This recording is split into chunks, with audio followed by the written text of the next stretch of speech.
സുഹൃത്തുക്കളെ നമസ്കാരം.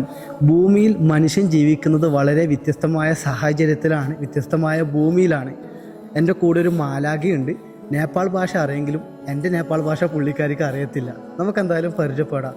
തബൈ നമസ്തേ. नमस्ते कस्तो हुनुहुन्छ? ठिकै छु नेपाल भाषा में बात कर. हामी चाहिँ नेपाली है सिक्किमको फामताङ हामी बस्ती एरिया हजुर का गाँव का नाम? हाम्रा गाउँका नाम है फामताङ यहाँ बहुत ठन्ड है है यहाँ बडा अब बर्फहरू झर्छ है ബർഫ് में आप नेपाल में ഹ്യൂ बोलते हैं. यु यु ഇവിടെ ബർഫ് അതായത് മഞ്ഞ് വീഴും, നല്ല തണുപ്പാണ്. ഇതാണ് നമ്മളെ ഗ്രാമം എന്നാണ് പറയുന്നത്. വലിയ 5 फिट 5 feet. 5 फिट जस्तो चाहिँ आउँछ है Okay. यहाँ चाहिँ अब जाडो अच्छा अच्छा. अब यहाँतिरको मौसम यस्तै छ अब घर चाहिँ है यस्तै बाँसको അച്ഛാ, അതായത് പുള്ളിക്കാർ പറയുന്നത് ഈ വീട് മുള കൊണ്ടുണ്ടാക്കിയ വീടാണ്. നമ്മളെ ദൗറ എന്ന് പറയുന്ന മരത്തിൻ്റെ പീസിനാണ്. മുള കൊണ്ടും മരം കൊണ്ടുണ്ടാക്കിയ വീടാണെന്നാണ് പറയുന്നത്. ഇവരെ ഭാഷ നേപ്പാള ഭാഷയാണെങ്കിലും വളരെ വ്യത്യാസമുണ്ട്. നമ്മൾ ഇംഗ്ലീഷ് ഭാഷ അറിയത്തില്ല, മലയാളം അറിയത്തില്ല, ഒരു ഭാഷ ഇവർക്ക് അറിയത്തില്ല.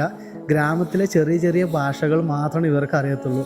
വലിയ വലിയ बाँसको ठंडा टाइम आप लोग क्या खाना खाते हैं? हम त्यही मकै मकाई. मकै വലിയ വലിയ मकै मात्रै മക്കായി എന്ന് പറയുന്നത് ചോളത്തിനാണ് കേട്ടോ. ചോളം പുഴുങ്ങിയിട്ട് കഴിക്കും നല്ല തണുപ്പുള്ള സമയത്ത്. അത്രയും അച്ഛാ ഒരു പുള്ളിക്കാരൻ കൂടിയുണ്ട്. ആവോ ആവോ ആവോ ഇതിരിയാവോ ആലു കാത്ത आलु ആ आलु नै ആലു നെഹി ജാദാ മക്കായി കാത്ത. मकै मकै പുള്ളിക്കാരൻ ഒരാളുണ്ട് ഗ്രാമത്തിലെ ബാക്കിൽ നിന്ന് പറഞ്ഞു കൊടുക്കുകയാണ്, ഉരുളക്കിഴങ്ങ് കൂടി കഴിക്കാറുണ്ട്. എന്ത് സന്തോഷമാണെന്നറിയോ, ഞാൻ ഇവിടെ വന്നപ്പം എവിടെ നിന്നാണ് നീ വരുന്നത് ഇതൊക്കെ എന്നോട് ചോദിച്ചു കേട്ടോ. നല്ല മനുഷ്യരാണ്. ഇതർമേ ആപ് ലോഗ് ക്യാ കാം കർണേ? हम खेतीपाती കേതിവാടി കാം കർണേ. गाई बस्तु ഗായ് അതായത് കന്നുകാലി വളർത്തൽ കൃഷിയാണ് കേട്ടോ.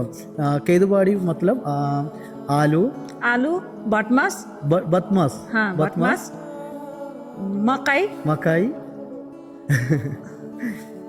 और सागहरू സാക്ക്. സാക്ക് എന്ന് പറഞ്ഞ സബ്ജിയാണ് കേട്ടോ. നമ്മൾ റായി പാലാക്ക് എന്നൊക്കെ പറയുന്ന പോലത്തെ സബ്ജിയാണ്. മുള ഒരു ഏട്ടനവിടുന്ന് പറഞ്ഞു കൊടുക്കുന്നുണ്ട് കേട്ടോ. ഇവിടുത്തെ ജനങ്ങളുടെ ജീവിതം വളരെ വ്യത്യാസമാണ് കേട്ടോ. എത്ര സന്തോഷത്തോട് കൂടിയാണ് ഇവർ പർവ്വതത്തിൽ ജീവിക്കുന്നത്.